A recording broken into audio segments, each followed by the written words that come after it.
help people make informed decisions that lead to living a life without regret. This is Sarah Kaki and Shawna Woods from Atlanta Divorce Law Group, and this is the Happily Ever After Divorce podcast. All right, today we are going to discuss a topic that feels very intimate to both Shawna and I. We are going to discuss being children of parents who are struggling with a mental health condition. We also have with us our very own AJ Askew. AJ is with us here at Atlanta Divorce Law Group, but she also carries a Master's of Education in Childhood Trauma. So we couldn't have asked for a better person to partner up with us in this conversation. Shawna and I aren't really coming at this from a psychology perspective or even of a Master's in Education in Childhood Trauma perspective, but more of children who did have parents who had mental illness challenges as we were growing up. Shawna, why don't you go tell us a little bit about just an overview of however much you want to share about what you grew up with. You share yours, I'll share mine. Yeah, we definitely don't have a master's and we've not been trained in it, but it does feel like I have an education in the experience that I have had. My mom suffers from a bipolar disorder, but back when I was a child, we didn't know, and nobody knew really what bipolar was at that point in time. And kind of jokingly now look back at it, we just thought mom was crazy. There was so many mood swings, there were so many personalities that she had, and everything that she experienced, and as an adult looking back on it, I can look at it from her perspective, but experiencing as a child was so much different, and it really informed my entire childhood and much into my young adulthood as well, and kind of developed into who I am as a person. And a lot of people, if they don't know what a bipolar disorder can do, is the mood swings are vast. The depressions can be super deep. And her depressions in particular would last weeks at a time. And she would just be laying in bed for days. And then, that of course turned into, if I didn't want to go to school, I didn't have to because nobody was there to make me. My father at the time worked night shifts. So it was really kind of a feral childhood when mom was in her depression, which can lead to a lot of different, neglect issues.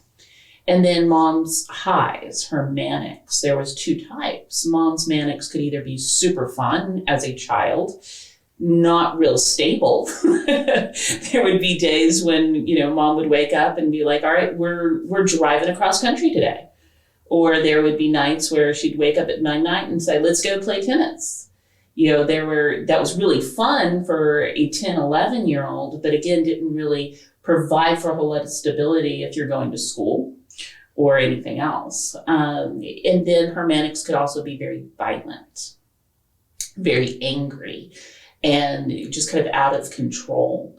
And so this occurred, without any, what we thought reason. We had no idea what was going on with mom.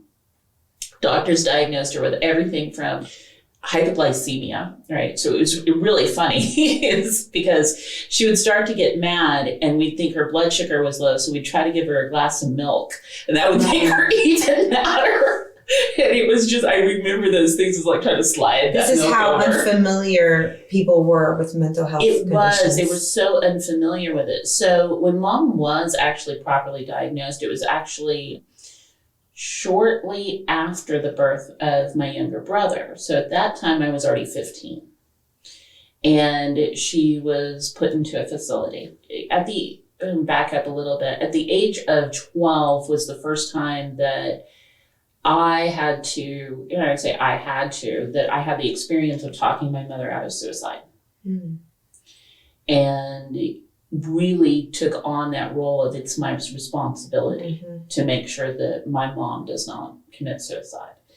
And that continued many years as she would come in dips and lows throughout the years. But when I was 15, after she gave birth to my younger brother, she had to be put into a hospital for mental health issues. And I took care of my brother. That was kind of my job.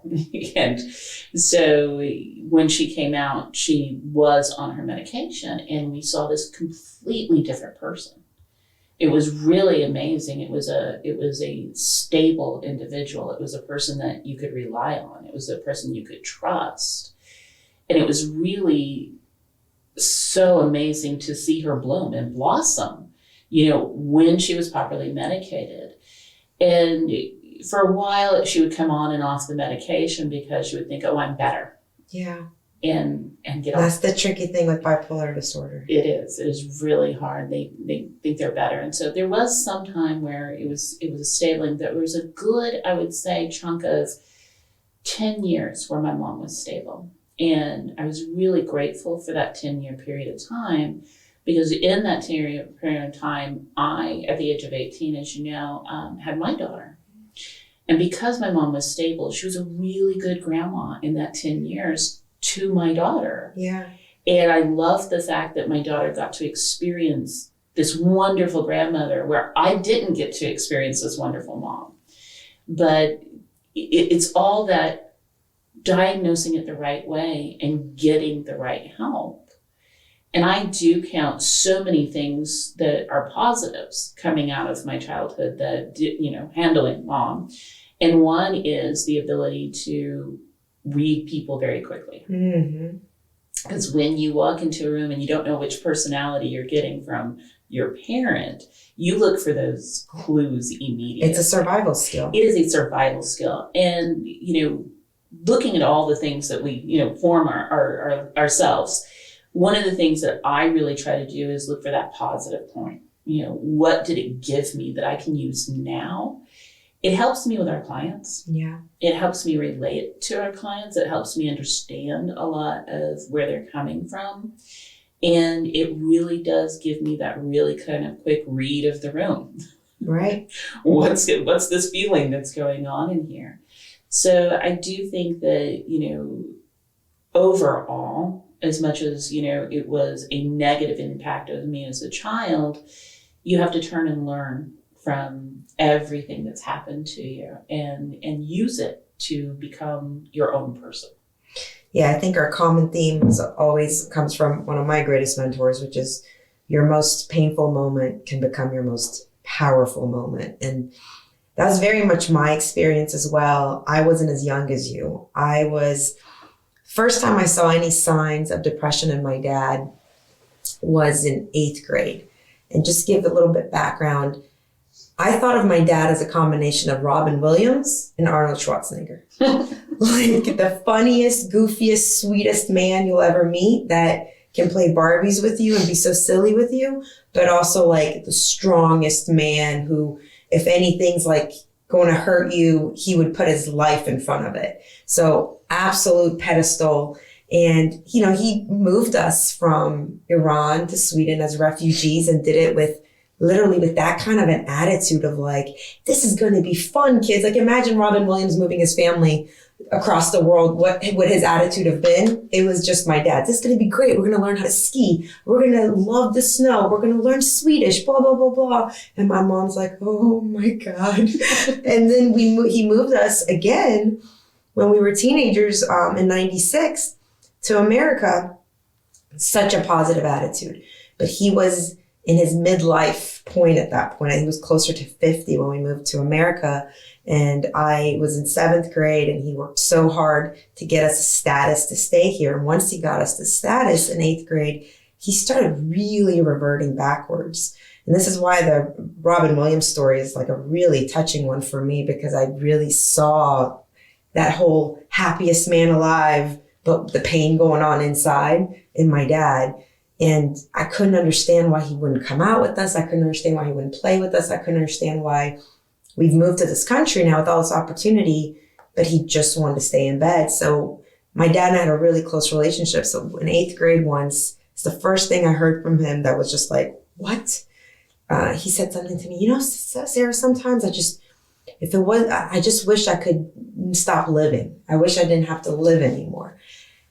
And I think he thought I was a lot more mature than I was to hear that. And I didn't know what to do with that. And I remember couldn't even continue a dialogue.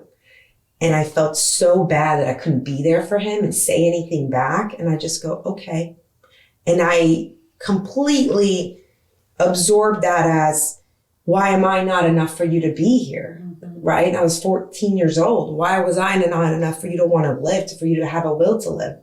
So then we have a few more years go by and I'm in high school and I start seeing more signs and more language of, some days I just wish I could like lay my eyes and never wake up again. And, you're 16, 17 years old, you're going through your own turmoil. And I'm hearing him say these things. And again, I'm a rescuer, I'm a fixer. And if, this is my dad and I can't even do anything. Then I go to law school and the depression truly sits to the point he's not getting out of bed. He's having the depression show up in metaphysical ways where he has severe stomach aches. We take him to the doctor. I can't even get him to stay at the doctor's office. He escapes the doctor's office before the doctor comes in. Just terrible. And the physicians are like, there's nothing wrong. We can't find anything wrong with him. And in our culture, I come from a Middle Eastern culture, there is no thing as like mentally, I can't push through this. What do you mean? You're in a free country? You have a job, you go make an income, get up, go to work. What's the problem? So finally we kind of came to terms that this is depression. That's what this is. So my dad refused to go to a therapist. He refused to go see a psychologist or psychiatrist because again, the stigma is very strong in our culture and you will yourself through these things, but he couldn't. And I was in law school at this point, and my mom would come to me and say, the primary care physician gave us this Lexapro. He won't take it. You're the only one he'll listen to. Can you please go get him to take this? And I so empathize with what you said about feeling responsible for your mom, because my mom really made me think my dad may hurt himself, and that the only way he may not hurt himself is if you're convincing enough to go give him the Lexapro. So talk about life skills you develop as a child for taking responsibility for your parents. Man, I became a very convincing, influential human being because I thought that's what it's going to take. Yeah. How influencing can I be? How strong can my language be? How good can I be in convincing another person to do something against their will? And if that's the skill I have to save my dad, that's what's going to take. And thank God, 4 years later, he got out of it through what he needed to do on his own. The Lexapro turned him into a zombie. He couldn't stick to it. He's much, much better now. He's found his expression of his depression through art, through woodwork. So he's really come out of it the other end. But we had a 4-year process when it was very clear that he couldn't get out of bed. He had severe depression. He wasn't coming out. He wasn't seeing people. Even when he asked to see us, it would be like 15 minutes before something got to him and he had to walk away. There's moments even in law school when he would come visit me at my apartment in Athens, the UGA. And I remember studying for, property exam or something. And I'd look over at my dad and I would notice that the man is staring out into space for an hour straight and not doing anything. And I couldn't even understand. So those moments have that mix of pain, intense pain, but such deep power inside of them. And the purpose we're talking about this is not just for Shawna and I to have our own therapy session together here, which is nice, but we were really thinking about parents who are either highly functioning people but are challenged with the mental condition that they are functioning with. And what do they need to know about how their children are processing this? Because I can empathize with my dad and your mom thinking in their head, how am I impacting my children? And then there's the other side of it, which is the other spouse, like my mom, who was co-parenting with my dad while he was ill and wondering how is it going to impact me. And that's one of the reasons I'm so excited to have AJ here, because she has studied this and how it can impact children as they turn into adults. So AJ, just based on what you've heard Shawna and I discuss, how would you translate sort of what we took from those moments and what you've kind of studied and seen, and you're just your own personal opinion about it? So I think when we talk about resiliency, we like think of it as kind of like just a word that we say, like we just say like, oh, resiliency, but resiliency is like a concept when we're talking about childhood trauma. So I think you both, by finding some sort of positive out of these survival skills that you guys had to learn, like Shawna, when you're talking about your hypervigilance of like what's going on around you, that's like very much a result of having to, like, as a child, be hyper aware of like, am I going to do something that's going to make this other person mad at me? And then I'm going to have to face a consequence for that. So I don't want to do that. So I'm just going to like very closely watch their mood, their facial expressions, their tone. I'm going to like be hyper aware of everything that's happening around me because I'm not going to like make the wrong move with this person. You're talking about how now you have translated that into like a skill with people where you walk into a room and you figure out what's what. And Sara, you saying like, I had to learn how to get my dad to do this and I was the only one he would listen to. And you've now turned it into, I can be compelling for people. I can be influential to people. So those are like, that's what resiliency is when we're talking about like how we instill resiliency in kids, is like, that's how we like make them change or like have them change their outlook into how can I have a positive outlook about this situation instead. AJ, how do you think Shawna's mom or my dad could have, if they had the ability to, because that's the big if. It's a big if they had the mental capacity to do this for us when we were children, to help us better understand. Because there was moments that I was empathetic to my dad and wanted to love on him and take care of him. But there were moments I was so angry. Mm-hmm. I was so angry that, when I was about to have my engagement party, there was the thought that he might not even show up to my engagement party. When I was going through some of the craziest moments in law school, he might not be there for me. Shawna, I can't even imagine. There was birthdays for you. Well, I didn't have any. You didn't have any? Because my mom, that's part of the mental illness. She was attracted to what I would say was kind of a cult-like religion. There were no holidays in but the anger that I would feel towards her when I was older, when I was younger, I just desperately wanted my mom to be there. And then even if she was angry or, when she was just in these kind of wild, let's go cross country drives, it was great because I just wanted mom's attention. You're just that little. When I was older, I was horribly angry. I was very, very angry at my mom, that I was even angry that she was bringing another child into this life, because I thought, how dare you? I know what I had to go through and you're doing this to another child. So I think it was one of the reasons I was really close to my younger brother, was I was very protective over him. So there was a lot of anger and there was a lot of sadness, of not having and I still kind of feel some of that sadness of not having a maternal figure, and not having a mom, because feeling always like you were the mom. Yeah. I think anger is like one of the emotions we get when we don't understand the other things. It's like an easier, less complex emotion than what's actually going on.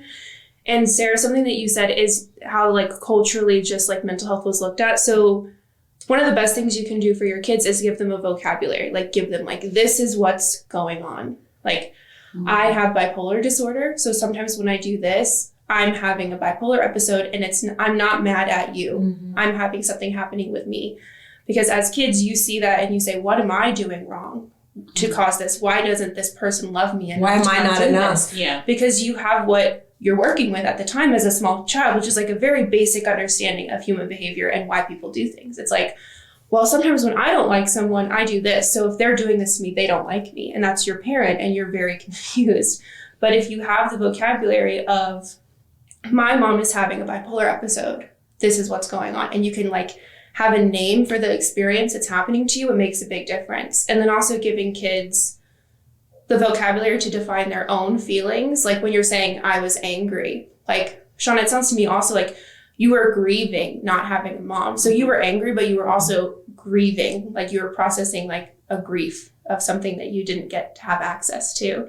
And Sarah, when you're talking about your dad, it sounds like culturally when he was a kid, he wasn't told like, this is what mental health is. So when he was experiencing it as an adult man, he still didn't have like the vocabulary to put a name to what he was experiencing. So that's like how these cycles keep on happening, is people can, like, as children experience these traumas, and then as adults continue to not be able to like name what's happening to them and continue to like misrepresent themselves and their feelings to the people around them. And unfortunately, it's their kids sometimes. You know, Sarah, that's so interesting, because we were just talking about words and how powerful they were last podcast, and actually naming things what they are and saying what they are, and giving voice to them and saying, this is what it is. And I love the way that AJ just brought that up, because it's just so powerful. So at what point does it become oversharing? Because I am grateful today, after, you know, all the personal development I've done on myself and having, you know, achieved things in life, that I get to enjoy the life I have for every piece of what happened. Even the part where my dad looked me, you know, his 14-year-old daughter in the eyes and said, I just wish I could, you know, go to sleep and never wake up again. But if I was to be objective about it, to me, it felt like now I'm like, that's oversharing. So can you give us a little bit of like, what do you think that line is with giving the powerful words to bring an understanding to this, like you and Shawna are saying, versus the parent oversharing? Because I do think, especially with bipolar disorder, we see this in a lot of our clients, there's a bit of oversharing from the parent with the child.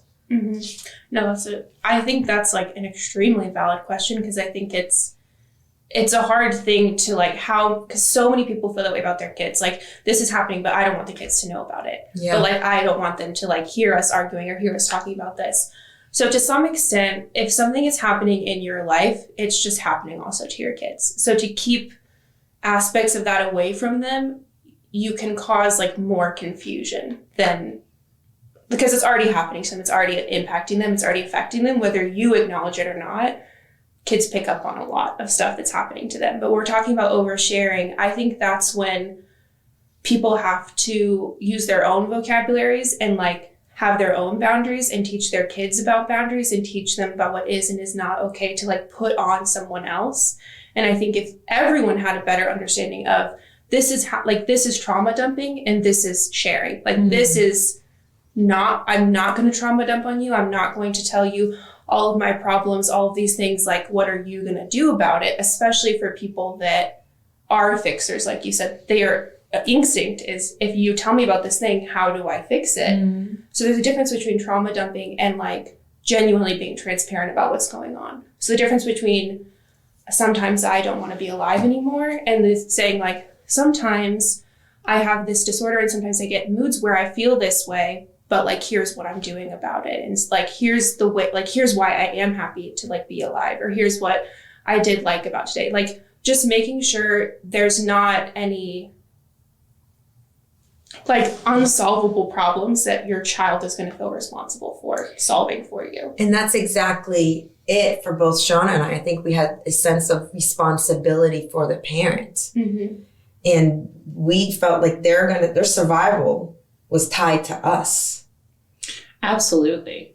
I love that term, trauma dumping. Yes. I was very drawn to it, and you had said, it reminds me of something else that we have talked about is trauma bonding.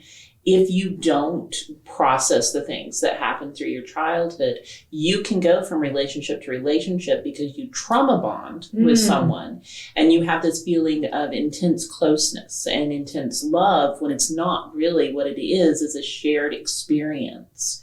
Right. And so I do think that leads to, potential divorces as well. Yes. Is if you don't heal from this, if you don't clean your own plate, right, you could be taking this on into another relationship as well.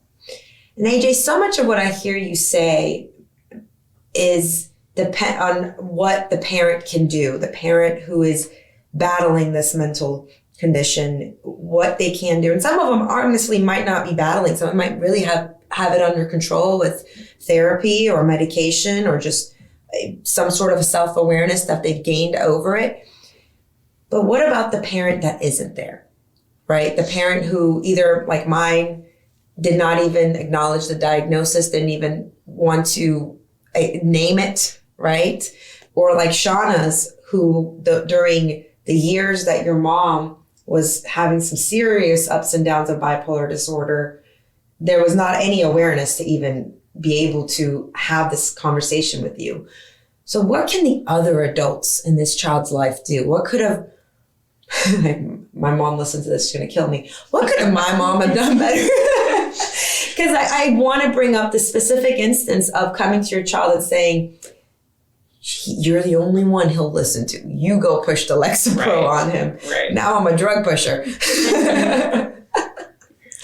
I mean, I think especially in like really close-knit families that are so used to just going to each other for everything that can happen, where you're like, well, there's this responsibility and someone's got to do it. So who is going to be responsible for this thing? And it's like really unfortunate when parents try to like make that feel like it's their child's responsibility. But in terms of what parents can do because mental health just happens. It's not like it's 100% preventable for anyone. So unfortunately, children are going to have parents that are struggling with mental health, and there's no way around it. So for the kids to foster resiliency, there's like steps we can take to make sure that kid's like gonna turn out like okay after the experience is over. And it sounds like for the most part, you two had to, by yourselves, figure out, how am I gonna survive this? It was very, I'm alone in this situation. What am I gonna do about getting out of it? But support systems are great. So not even like just your parents, like encouraging your child to have a support system of their own friends at school, getting your child in therapy themselves. Even if you're thinking like, well, my child's not depressed, they don't need to do this. If they're processing your trauma with you, maybe your child does need to go see a therapist, and maybe that therapist is more qualified to give them the words to name all their emotions and everything they're going more than you can. Mm-hmm. And also something that I really like latched onto when I was working on this was the importance of giving kids like islands of competence. It's like the idea of, if your kid is like lost at sea, I can control nothing about what's going on. My parents are getting a divorce. My mom's depressed. We're transferring schools. I have to move. There's all these things happening that this kid cannot solve, can do nothing about. Is giving that kid like an island in that ocean of things that they don't understand. And it's called like as a concept, an island of competence. And it's just giving them one thing where like, I'm good at this. So it's like it sounds abstract, but it's like putting your kid in soccer and having them be really good at soccer, or like letting them go compete in a state science fair, like letting them feel like there's this area of my life that I'm really good at. And like giving them a positive thing to focus on when everything else seems like it's just not going to work out at all, I think can make a really big difference. And they can attach that to like a sense of identity that's being like shaped in other areas of their life. Wow. She just unraveled for me what my ultimate gift was. Because this is my period where I was getting absolute straight A's and overachieving in school. And that's what my mom did for me very much during that time. She just kept pushing school to me. And whenever I was getting, too distracted with what's going on, she just, law school's coming up, get the grades. And then when I was in law school, she just kept putting that in front of me. Shawna, did you have a similar experience where you just latched onto something? Later in my experience, I was older when I went to college, because I did have my daughter very young, but it was the same kind of thing as and it wasn't being pushed on me. It was more of me knowing that for me and now my daughter, I needed to create competency. Right. And I was very much into school and making sure I had the highest A in the course, and making sure that I was going to be okay so that my daughter was going to be okay. So, for me, there was something I heard some other things in there, but it was when you were talking about having other people be for them there as well. And my saving grace when I was very young was that I had aunties who were very much as they could be involved in my life, and really kind of try to develop for me an interest. I had one who would bake me a sweet potato pie if I would write her poetry. Wow. And now that I look back at that and I'm hearing AJ talk, I'm like, what a gift that was. Like, she reached in and saw something and said, let me work with you. I'm going to do what I can. Yeah, I think they're called, like, in academia, resiliency factors. Like, how many resiliency factors do you have going for you in your life? Mm-hmm. And having a support system, having an island of competence, having all these other things, like, that's the difference maker of when we're talking about in terms of life outcomes, like, how did I turn out versus how could I have turned out?